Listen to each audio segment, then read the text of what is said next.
자, 오늘 그 2권의 70쪽을 먼저 좀 할게요. 여기 70쪽에 2권의 2단원의 환경과 에너지 파트인데, 자, 생태계에 대한 얘기가 먼저 나오게 될 거야.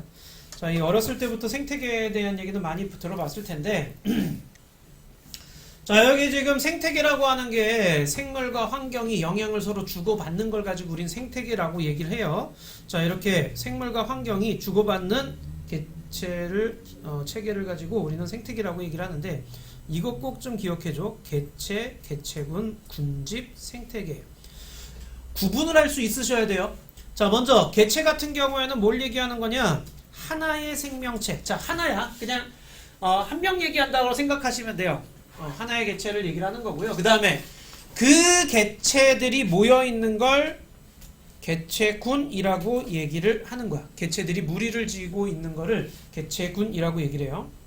그 다음에 그 여러 개체군들이 모여있는 걸 군집이라고 얘기를 해. 자, 여기 옆에 보시게 되면은, 자, 개체는 한 마리야. 개체는 한 마리. 그 다음에 개체군은 그것과 같은 종인 아이들을 얘기를 하는 거고요. 그 다음 군집은요, 뭐 사슴도 있고 토끼도 있고 뭐 다른 애들도 있고 이런 식이야. 여러 종류를 얘기를 하는 거죠. 자, 그 다음에 이제 생태계 같은 경우에는 군집을 이루는 개체군이 다른 개체군과 환경과 영향을 주고받으며 자, 살아가고 있는 체계야. 자, 이걸 우리는 생태계라고 얘기를 하는 거야. 개체가 모여서 개체군을 이루고, 개체군이 모여서 군집을 이루고, 자, 그 다음에 이런 군집들이 비생물적 요소들하고 결합해가지고선 상호작용하면서 생태계를 구성을 하게 된다라는 얘기예요. 또 한 번 별표는 이거예요. 자, 여기 지금 두 가지 다 별표인데, 생태계를 구성하는 요소 역시 기억을 좀 해주셔야 돼. 생태계를 구성하는 요소에, 자, 이 생산자가 있고, 그 다음에 소비자 있고, 분해자 있죠. 자, 생산자 같은 경우에는 얘는 양분을 스스로 만드는 거야. 근데 뭘 통해서 하느냐? 광합성을 통해서 하는 거죠. 자, 광합성을 통해서 양분을 스스로 만드는 애, 대표적인 애가 바로 식물이죠. 자, 그리고 바닷속에서는 식물성 플랑크톤이 있어요. 그 다음 소비자. 자, 소비자 같은 경우는 스스로 양분을 못 만들어. 그러니까 뭘 해줘야 돼? 만들어진 애들을 갖다 잡아 먹어줘야 돼. 그래서 다른 생물을 먹이로 하여 양분을 얻는 생물을 가지고 우리는 소비자라고 얘기를 하게 되는 거예요. 자, 그 다음 마지막 분해자인데요. 이 분해자는요, 배설물이나 죽은 식물을 분해해서 양분을 얻는 거야. 자, 뭐 예로 나와 있는 거 보세요. 버섯이나 세균이나 곰팡이 이런 것들이 분해자에 속하는 거죠. 얘네들이 서로 왔다 갔다 영향을 주고받아요. 자, 여기 보자. 생산자, 소비자, 분해자가 서로 왔다 갔다 영향을 주고받고 있는 걸 우린 뭐라고 얘기를 하느냐? 상호작용이라고 얘기를 해요. 상호작용. 상호작용한다라는 개념이야. 자, 다음. 됐죠? 자, 그 다음에 이제 비생물적 요인. 이건 생물이 아닌 거지. 빛, 온도, 물, 토양, 공기 등등 이런 거 전부 다 비생물적 요인이야. 얘네들이 생물 요소들한테 영향을 미치는 걸 작용이라고 얘기를 하고요. 그 다음 생물적 요소들이 비생물적 요소한테 영향을 미치는 건 반작용이라고 얘기를 해요.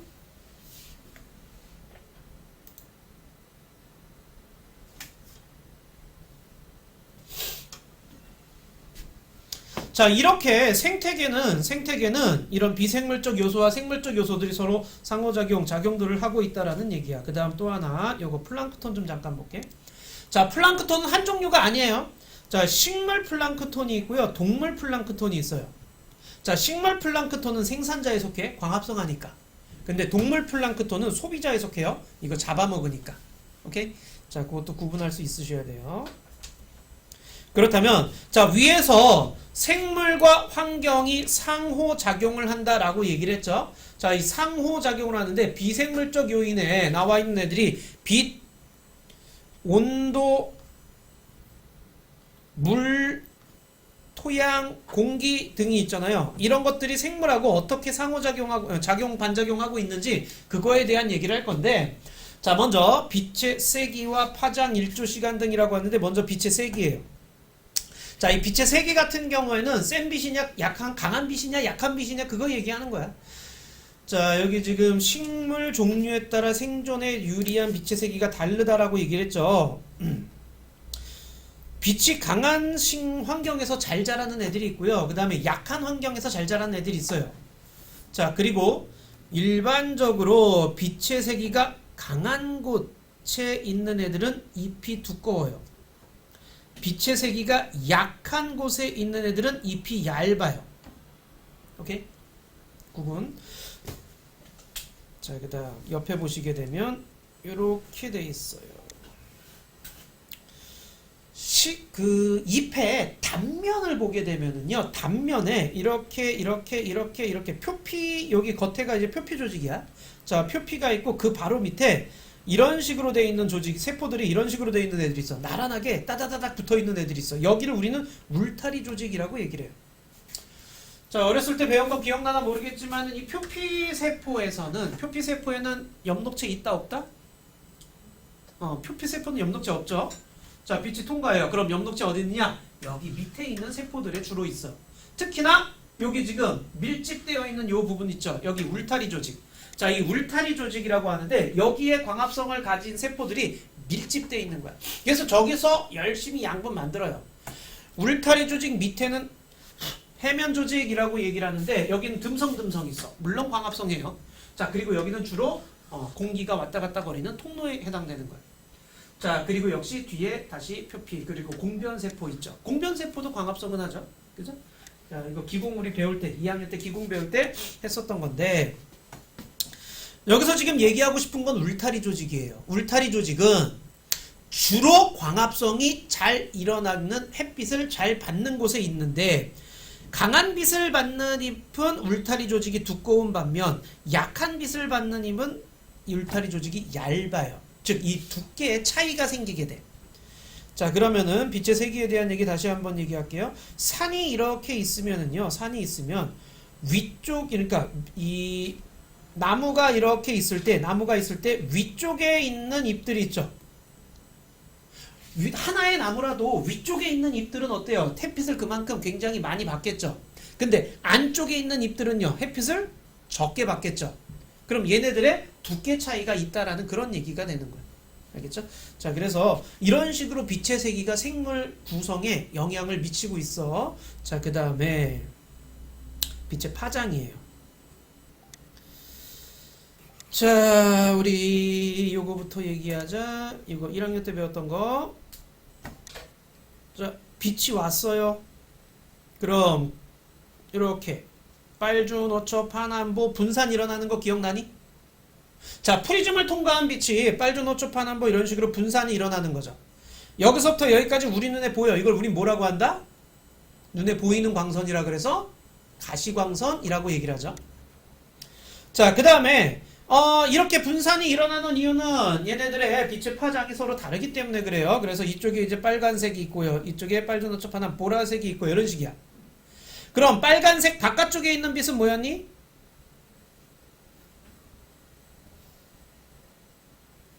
적색 바깥쪽 선이다. 그래서 적외선이라고 얘기를 해. 그 다음에 그럼 보라색 바깥쪽에 있는 선들은 뭐라고 하느냐? 자색 바깥이라 그래서 자외선이라고 얘기를 하는 거야. 오케이? 자외선이 센 빛이야? 적외선이 센 빛이야? 우리 저기 차단제 맨날 뭘 발라? 자외선 차단제 바르죠. 그죠? 적외선 차단제 바르는 사람 없잖아요. 적외선 같은 경우에는 너희들 리모컨 뿅뿅 누르잖아. 그죠? 그럼 거기서 적외선 뿅뿅 나가고 있는 거예요. 그거 맞는다 그래서 막 살이 타거나 그러는 거 없죠? 자, 다시 얘기하면 자외선 쪽으로 갈수록 강한 빛이다라는 그런 얘기야.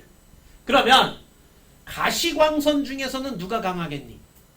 빨간색 쪽이 강하겠니? 보라색 쪽이 강하겠니? 그렇죠. 보라색 쪽이 강한 빛이야. 이거를 빛을 파장으로 이렇게 설명을 하게 되면은요, 빛이 빨간색 쪽은 이렇게 돼 있다가 넓게 돼 있다가 보라색 쪽으로 갈수록 이렇게 되는 거야. 파장이 짧다라는 개념으로 얘기를 해요. 다시 얘기하면 이런 식으로 이렇게 돼. 이게 짧으면 짧을수록 그만큼 강한 빛이 되는 거야.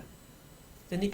자, 그래서 파장이 짧을수록 강한 빛이라는 거야. 그러면은 이제 여기 보시면 강한 빛, 즉 청색광이 적색광보다 파장이 짧아.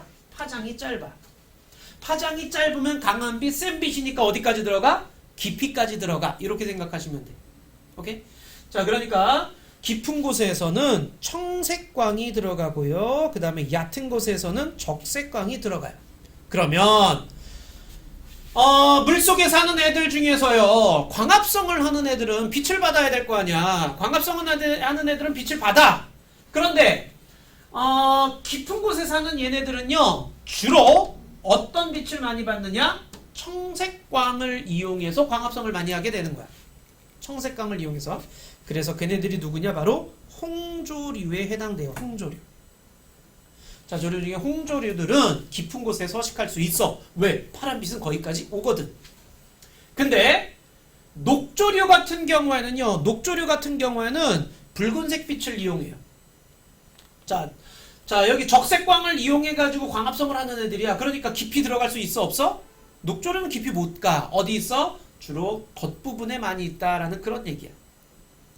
그래서 빛의 파장에 의해서 녹조류, 갈조류, 홍조류들이 사는 위치가 달라지게 돼요. 됐니? 이것도 역시 비생물적 요인이 생물적 요인한테 영향을 주고 있다라는 그런 얘기야. 자, 옆에 보시게 되면 그럼 너희들이 녹조류냐, 갈조류냐, 홍조류냐 뭐가 있니? 이거야. 맨날 먹는 김 있죠? 그 다음에 이게 이제 홍조류에 속해요. 그 다음 미역, 다시마는 갈조류에 속하고요. 그 다음 녹조류, 파래나 청각 이런 것들은 녹조류에 속해요. 여기까지도 됐죠? 그래서 빛의 파장이 짧을수록 투과도가 강한 거예요. 그래서 깊이까지 들어갈 수 있다라는 그런 얘기. 자, 그 다음에 1조 시간이에요. 자, 1조 시간은 동물의 생식 주기와 개화 시기에 영향을 주게 되는데, 자, 보시면은 꾀꼬리 종달새는 1조 시간이 길어지는 봄에, 그러니까 낮 시간이 길어지는 때 성호르몬이 활발하게 발생하게 돼. 그래서 번식에 관여를 하게 되는 거야. 자, 이거 그러니까 성호르몬 분비에 영향을 주게 되는 거야. 이 햇빛에 받는 정도, 길이가. 겨울에서 여름으로 넘어갈 때는 낮의 길이가 길어지죠. 낮의 길이가 길어지면은 그때 성호르몬이 막 분비되는 애들이 있어. 자, 걔네들은 봄에 주로 번식하고요. 반대로 겨울로 갈 때는요, 여름에서 겨울로 갈 때는 낮의 길이가 짧아지죠. 자, 이런 식으로 1조 시간이 짧아질 때 가을에 번식하는 애들, 송어, 노루 등이 있다라는 그런 얘기야. 또 시금치, 상추 봄이나 여름에 꽃을 피고요. 코스모스나 나팔꽃은 가을에 핀다. 이것 전부 다 낮의 길이, 즉 햇빛의 길이 1조 시간이 영향을 미치는 겁니다. 자, 여기까지도 어려운 건 없을 거야, 그죠? 자, 그 다음에 이제 온도인데요. 자, 온도는 물질 대사에 영향을 주므로 생물의 생명활동은 온도에 영향을 받습니다. 물질 대사를 조절해주는 애가 누구냐? 너희들 배웠었던 효소예요, 효소. 너희들이 무슨 효소를 배웠냐면 소화효소 배웠죠. 아밀레이스, 라이페이스, 트립신, 이런 것들, 그죠? 이런 것들이 다 효소인데, 이 효소들은요, 어느 온도에서 활발하게 활동을 한다? 우리 체온 정도의 온도에서 활발하게 활동을 한다라고 얘기를 했잖아. 즉, 효소들이 활발하게 할 수 있는 온도가 있어. 활동할 수 있는 온도가 있어. 이게 활발하게 활동을 해야지 생물들이 생명활동이 꾸준하게 이제 활동할 수 있게 되는 건데, 자, 이 효소에 의해서 물질 대사가 결정이 되게 되는 거야. 자, 동물 같은 경우에, 자, 추운 지방에 사는 정온 동물은 깃털이나 털이 발달돼 있고 피하 지방층이 두꺼워서 열 방출되는 걸 막아주고, 자, 포유류는 서식지 기온에 따라서 몸집과 말단부 크기가 다르다. 이거 별표 한 번만.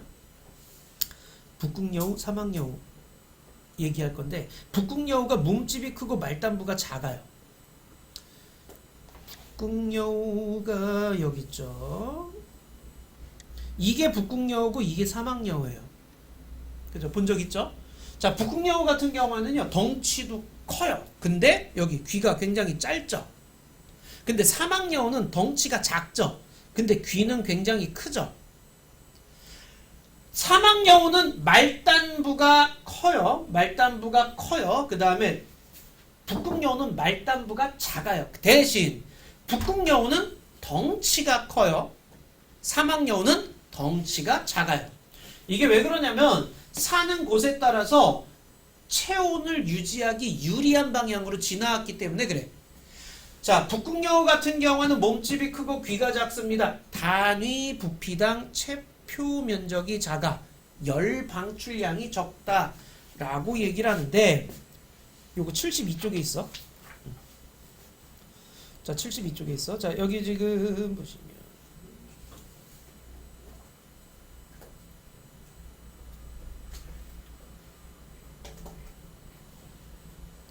자, 정육면체 두 개가 있는데 하나는 1cm짜리고 한 변이 하나는 2cm짜리라고 치자. 자, 이랬을 때 1cm짜리의 부피는 얼마가 되느냐? 1세제곱cm가 되죠. 표면적은 얼마가 되니? 표면적? 6제곱cm가 되죠. 자, 근데 2cm짜리의 부피는 얼마예요? 8세제곱cm가 되죠. 근데 표면적은 얼마예요? 24제곱cm가 되죠. 여기까지는 알겠죠? 자, 이걸 얘기하는 이유가 뭐냐면요. 그렇다면 똑같은 부피였을 때 표면적은 누가 더 크냐 얘기하는 거야. 그게 뭐예요? 부피분의 표면적이에요. 자, 얘는 1분의 8인데 반해 얘는 뭐야? 부피분의 표면적이 8분의 24죠. 오케이? 그래서 1분의 3이 되는 거죠. 이해돼? 자, 이게 무슨 의미냐면 덩치가 커지면은요. 덩치가 커지게 되잖아. 그러면 똑같은 부피였을 때 표면적은 상대적으로 작아집니다 라는 얘기야. 그래서 추운 지역에 사는 애들은 덩치를 키워 일부러. 왜? 내 덩치에 비해서 외부랑 접하는 표면적이 작게 만들기 위해서 그렇게 되는 거야. 오케이? 그래서 체온을 유지하는 데 더 유리하다라고 얘기를 하게 되는 거야. 그래서 추운 지역에 사는 애들은 덩치가 커요. 근데 더운 지역에 사는 애들은 반대로 뭐 해야 돼? 내 부피에 비해서 표면을 넓게 만들어야지. 그래야지 열을 빨리빨리 방출할 거 아니야. 그래서 말단부가 크고 몸집은 오히려 작게 됩니다. 이런 식으로 진화를 해요. 다시 돌아올게요. 요거 무슨 말인지 알겠죠? 옆에 보시게 되면은 어딨니? 요거 몸집과 열 방출량, 몸집이 클수록 이거 얘기한 거야. 단위 부피당 체표 면적이 작아서 단위 부피당 체표 면적이 작아서 열 방출량이 적어요. 그래서 몸집이 클수록 추운 지역에 사는데 체온 유지에 유리하다라고 얘기를 하는 거야. 됐죠? 자, 그 다음에 또 동물 변온동물 있죠? 변온동물. 자, 변온동물은 체온이 스스로 조절을 못하죠. 자, 그러다 보니까 겨울이 되면 땅속에 들어가서 겨울잠을 자버리지. 활동을 할 수가 없으니까 너무 추워서. 근데 정원동물인 포유류 중에서도 겨울잠 자는 애들 있죠? 그죠? 곰이라든가 이런 것들 겨울잠 자잖아. 다람쥐도 그렇고. 자, 이런 애들은요, 왜 겨울잠을 자느냐? 겨울에 에너지 소모를 줄여버리려고 그러는 거죠. 먹이는 없고 활동을 하면 오히려 에너지 소모되니까 아예 그냥 자버리는 거예요. 그죠? 자, 다음 식물인데요. 자, 툰드라에 사는, 혹시 툰드라 배웠니? 안 배웠니?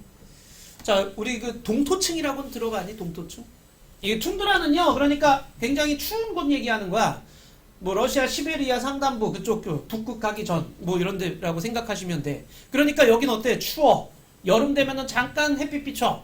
그래서 여름에만 잠깐 식물이 자랄 수 있는 그런 상황이야. 그래가지고 여기서는요, 식물 살기가 힘들어. 그래도 식물은 있어. 풀들이나 이런 것들이 있어. 물론 막 커다란 나무나 그런 건 잘 못 살겠지. 그래서 이끼리라든가 지유리라든가 이런 애들이 주로 많이 분포해 있는 곳인데, 거기에 사는 풀들은 추운 지역이다 보니까 털이 나 있네. 그래서 체온이 낮아지는 걸 방지하는 그런 역할을 하고 있어요. 자, 그 다음에 낙엽수 같은 경우에는요. 야, 낙엽 지금 한창 떨어지고 있지 않니? 단풍 들죠? 자, 단풍 드는 게 뭐야? 거기 지금 광합성 활동을 안 해가지고서는요. 아예 그냥 그 차단해버리는 거야, 양분을. 그렇게 되면은 거기 광합성 활성 끝나고서는 양분 차단해버리니까 원래 갖고 있던 색깔, 잎의 색깔들이 나타나게 되면서 그리고선 떨어져 버리게 되는 거죠. 자, 근데 상록수가 있잖아요. 상록수. 상록수는 뭐야? 사시사철 푸른 애들이죠. 저 동백꽃이나 이런 것들 상록수잖아요.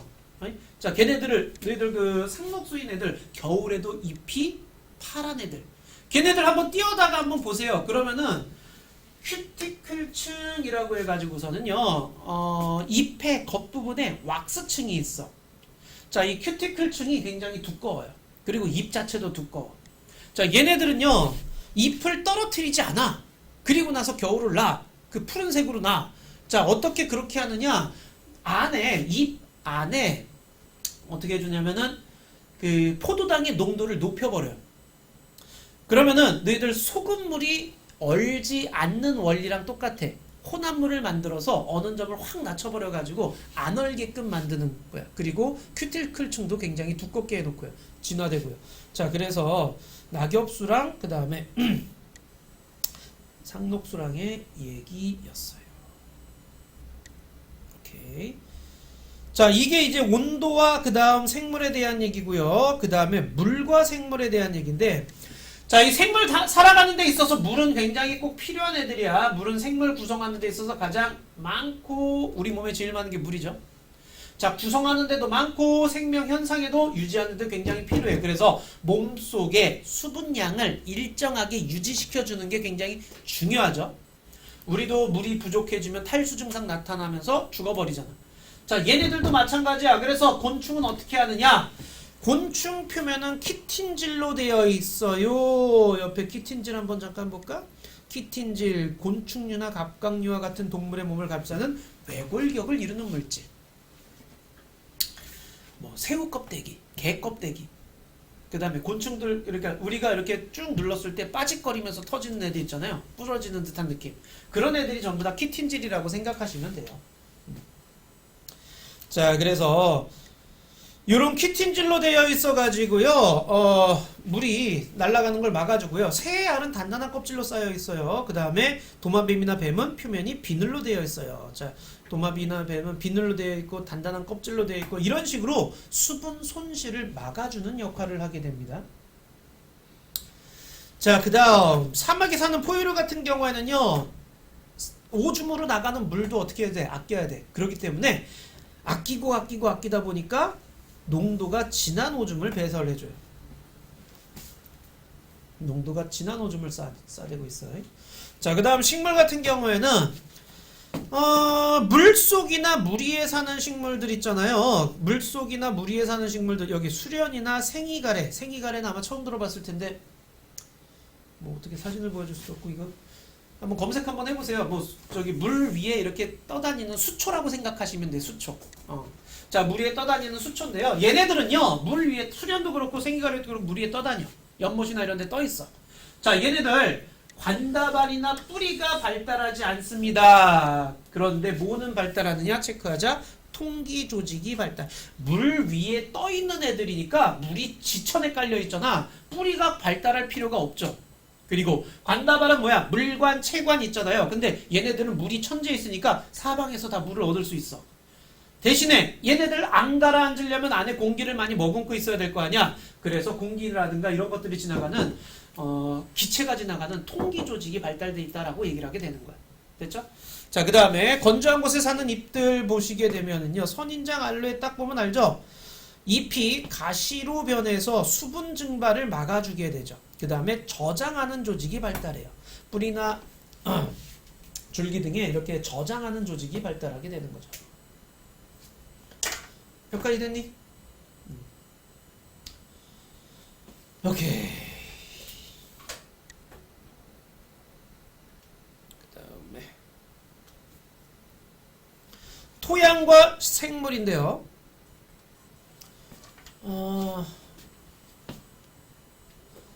혹시 호기성 세균이라고 들어봤나?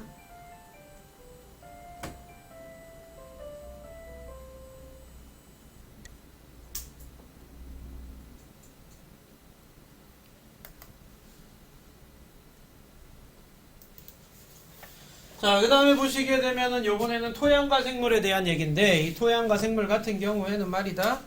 여기 잠깐 써놨는데, 우리 세균 중에는요, 뭐야?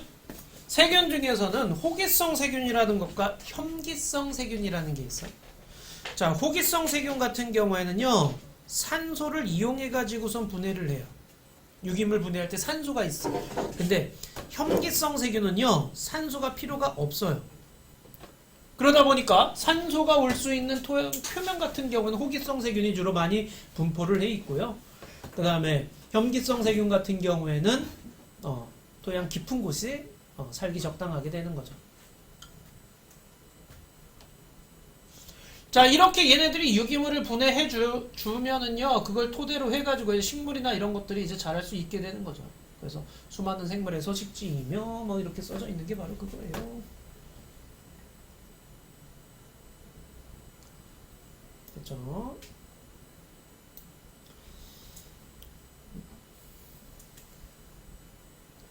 됐니? 다 썼니? 그 다음에 옆에 이렇게 보시면은 토양과 생물의 상호작용 나와 있어. 지렁이, 두더지, 얘네들 막 땅 파고 돌아다니는데 이게 좋은 거야, 오히려. 왜냐면은 안에까지 공기가 들어갈 수 있는 구멍 만들어주는 개념이거든. 그래서 생물이 살기 좋은 환경을 만들어줘요, 여기 얘네들이. 그 다음에 미생물들이 이제 죽은 생물이나 배설물들을 분해해줘요. 유기물을 무기물로 이렇게 분해를 해줘가지고 양분 공급에 또 해가지고 이것도 역시 알고 계시면 좋겠고요. 자, 다음 공기와 생물. 자, 공기와 생물인데요. 저기 당연히 우리 호흡할 때 산소 필요하죠. 그 다음에 광합성 할 땐 이산화탄소 필요하죠. 자, 이런 식으로 광합성과 호흡에 큰 영향을 미치고 있는데 옆에 또 이렇게 조그맣게 나와 있죠. 자, 호흡을 통해서 산소를 흡수하고 이산화탄소 방출해요. 그 다음에 광합성 통해서는 이산화탄소 흡수하고 산소를 방출해요. 근데 이것도 알고 계셔야 돼. 자, 산소가 희박한 고산지대에 사는 사람들 있잖아요. 자, 이런 양반들은 적혈구 수치가 평지에 사는 사람보다 높아. 조금만 산소 들어와도 다 잡아버려야 되기 때문에. 그런 것들도 이런 식으로 공기가 이제 생물한테 영향을 미친다라는 그런 얘기예요. 개념 쏙쏙 한번 해보실래요?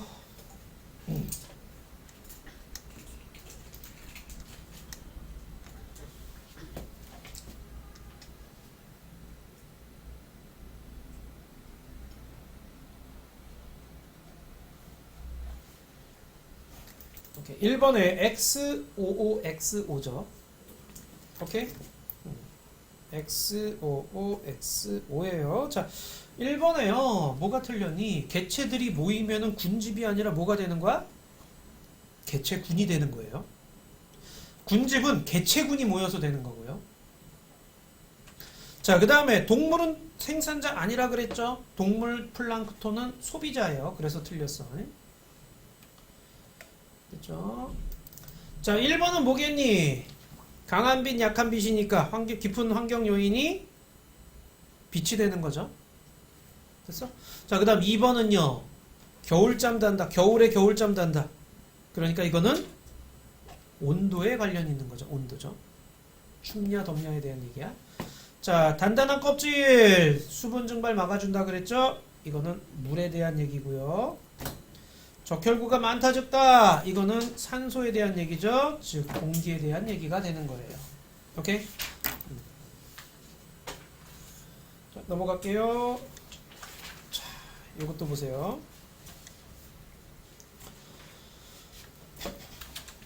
자, 아까 얘기했지만 그 비생물적 요소가 생물적 요소한테 영향을 주는 경우는 일조량이 감소하여 광합성량이 감소합니다. 그죠? 자, 이렇게 비생물적 요인이 생물적 요소한테 영향을 주는 거죠. 토양이 양분이 풍부해서 식물이 잘 자라요. 이런 것들. 오케이?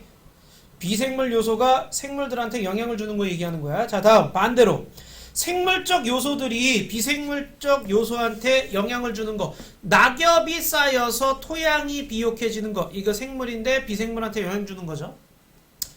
광합성을 식물이 광합성했더니 산소가 농도가 높아져요. 역시 생물에서 비생물.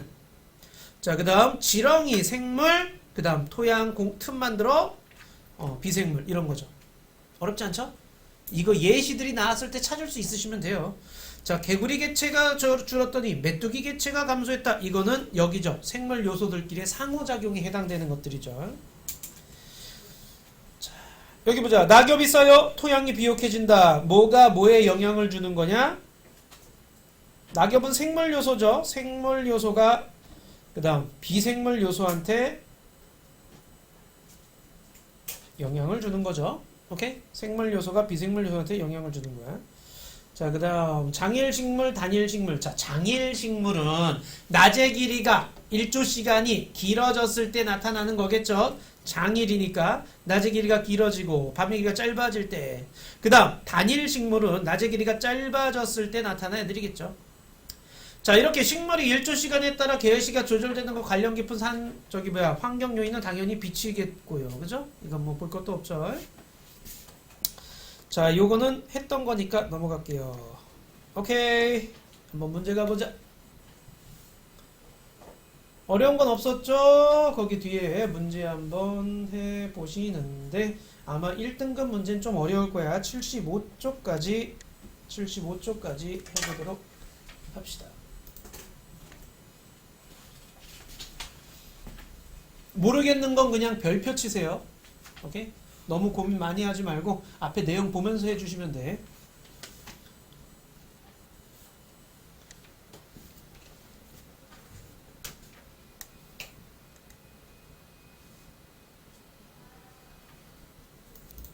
자, 해보자. 1번에. 1번에 몇 번 나왔니? 3번 나왔니? 3번? 자, 1번에 3번이죠. 자, 그 다음 2번에 옳지 않은 학생 누구니? C죠? 자, C고요. 환경도 생물에 영향을 받는 거죠. 자, 그 다음 3번에는 5번이죠. 자, 그 다음에 4번에는 4번이에요. 자, 5번에는 4번이에요. 자, 여기서 틀린 거 질문 먼저 가자. 5번. 자, 또. 자, 5번에 보시게 되면은 A, B, C는 모두 같은 종이다. 개체군이라고 하는 건 같은 개체끼리 모인 거예요. 같은 종끼리 모인 걸 얘기를 하는 거예요. 근데 A, B, C 나뉘어져 있는 건 이거는 다른 개체란 얘기죠. 서로 다른 종이란 얘기야. 같은 종이 아니라 다른 개체. 자, 그 다음에 니은에 식물은 빛이 비치는 쪽을 향해 굽어 자랍니다. 자, 빛하고 식물에 대한 얘기네. 자, 그래서 빛을 비춰줌으로 인해서 식물이 영향을 받는 거야. 기억 맞지요? 지렁이 땅속 다녀요. 지렁이에 의해서 토양이 통기성 좋아지는 거죠. 이건 생물에 의해서 비생물적 요인에 영향을 주는 거죠. 그래서 니은 맞고요. 그래서 4번이 돼야 돼요. 자, 넘어갈게요. 그 다음에 6번에 가죠, 가. 오케이? 가가 빛이 세기가 강한 잎이죠. 왜? 빛의 세기가 강할 때 광합성을 활발하게 하는 울타리 조직이 잘 발달되게 되는 거예요. 자, 그래서 울타리 조직이 발달되어 있는, 여기가 울타리 조직이죠. 울타리 조직이 잘 발달되어 있는 가가 강한 빛을 맞는 거예요. 자, 광합성이 활발해야 되기 때문에 빛의 세기가 강한 곳이 울타리 조직이 두껍다. 그 다음에 7번에는 3번이죠. 자, 그 다음에 8번에도 3번이에요. 자, 그 다음 9번에는 1번이고요. 자, 그 다음에 10번에는 누구냐? 온도죠. 11번은 3번이에요. 자, 빨리 틀린 거 질문. 11번 또 9번 또 9번부터 볼게요. 고산지대 적혈구, 이거 적혈구 수가 고산지대에 더 많다라고 얘기했는데 이거 산소랑 연관이 있는 거죠. 즉 공기랑 연관이 있는 거고요. 그 다음에 봄의 번식, 그 다음 가을 번식, 이거는 뭐예요? 낮의 길이가 길어질 때 번식을 하느냐, 낮의 길이가 짧아질 때 번식을 하느냐, 그 얘기하는 거야. 그래서 빛에 대한 얘기고요. 일조 시간이 길어지냐 짧아지냐에 대한 얘기죠. 그 다음에 수련의 줄기와 뿌리는 통기 조직이 발달되어 있는 거, 이거 왜 그래? 얘 물 위에 사니까 그런 거죠. 그래서 물과 연관이 있는 거라고 얘기를 했었어요. 자, 그 다음에 11번에는 상호관계에 대한 설명이다. A는 여러 환경 요인은 생물의 형태와 생활 방식, 번식 방법에 영향을 미쳐. 그쵸? 여러 가지 환경 요인이 있음으로 인해서 얘네들의 번식이라든가 이런 게 영향을 받게 되는 거야. 자, B에 사막에 사는 선인장의 잎이 가시로 변한 것은 높은 온도에 적응한 현상이야. 이게 지금 맞는 듯 보이지만 틀려. 왜 틀려 이거? 높은 온도가 아니라 뭐 때문에 지금 가시가 잎이 가시로 변한 거예요? 물 날아가지 말라고. 이거 물 저장하려고 물을 최대한 아끼기 위해서 그렇게 되는 거죠. 수분 증발을 막기 위해서 그렇게 되는 거예요. 그래서 B가 틀린 거예요. 자, 1등급 가보자. 1번에 2번 나왔니?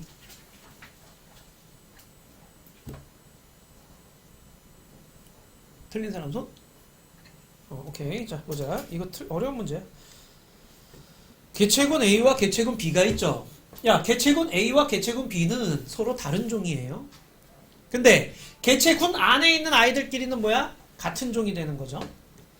자, 그래서 기억해요. 같은 종의 기러기가 무리를 지어 이동할 때 리더를 따라 이동하는 것은 기억에 해당합니다. 야, 기억은요, 서로 다른 종끼리의 상호작용을 얘기를 하는 거야.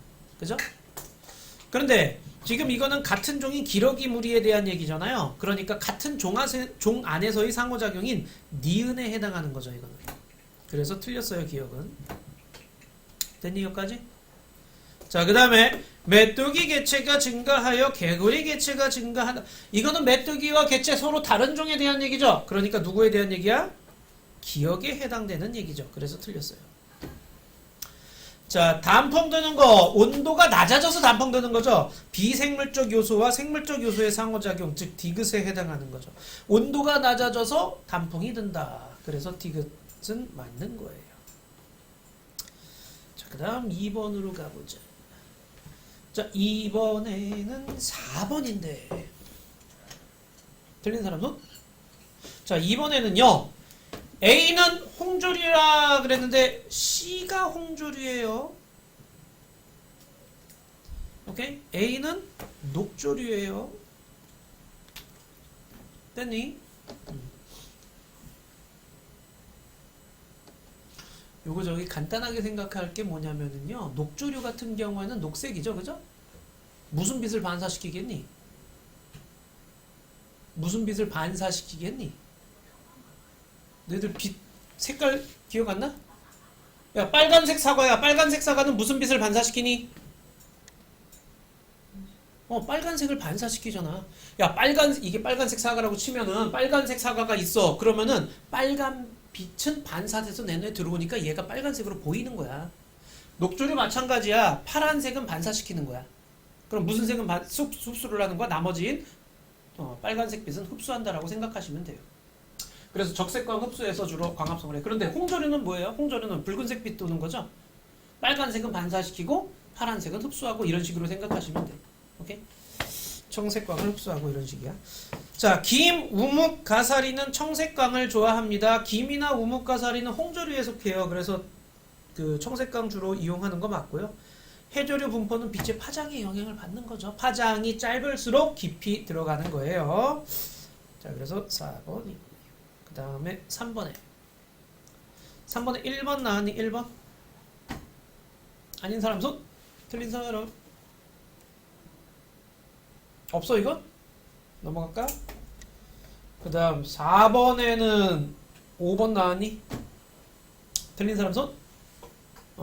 자, 4번에 보시게 되면 여기 호랑나비는 번데기 시기에 온도가 낮을수록 성체가 크기가 작고 색이 연하다. 이거 봄철이냐 여름철이냐 얘기했는데 당연히 봄철이 온도가 낮겠죠. 그러니까 가가 봄이고 나가 여름철 호랑나비가 되는 거예요. 쉽죠? 자, 나가 여름철 호랑나비 맞죠? 가나의 차이의 환경 요인에서는 온도가 가장 큰 차이를 미치고 있죠. 그럼 왜 이렇게 크기 차이나 이런 게 나타나느냐? 당연히 물질 대사와 관련이 있는 거죠. 자, 아까도 잠깐 얘기했지만은 이 물질 대사에 큰 영향을 주는 게 바로 온도예요, 온도. 오케이? 자, 그래서 5번이 됩니다. 됐나? 오케이.